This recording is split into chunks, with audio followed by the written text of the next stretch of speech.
বাঁচবই কয়দিন আর? অর্ধেক হায়াত তো এই 2-4টা দিন বাঁচবো, সেখানেও যদি এত জামিলা, অন্যের দোষ খোঁজা খুঁজি, ঠেলা ঠেলি এগুলা নিয়ে কাটায়, কবরের লাকিজ গোছানোর টাইম কই? কবরের লাকিজটা গোছাবো যে টাইমটা কই?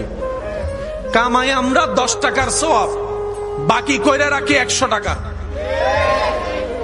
কিছু সওয়াব নষ্ট করে ফেলি রিয়ার কারণে, কিছু সওয়াব নষ্ট করে ফেলি অহংকারের কারণে, কিছু সওয়াব নষ্ট করে ফেলি গুনাহ করে করে, কিছু সওয়াব নষ্ট করে ফেলি মানুষের বদনাম করে করে। কামাই যতটুক তার চাইতে কিন্তু আমরা লসের ঘাটায় বেশি আছি।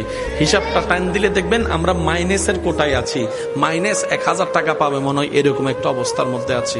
সেজন্য বলি একটু স্থির হন, একটু ধৈর্য ধরুন, নিজের অন্তরটাকে একটু কন্ট্রোল রাখার চেষ্টা করুন। হ্যাঁ, আমরা মানুষ, পারি না, সবসময় সম্ভব না। 10 বারের মধ্যে একবার পারলেও বন্ধ কি নাই মামার চাইতে কানা মামা অনেক ভালো, কথা বলেন ঠিক কিনা?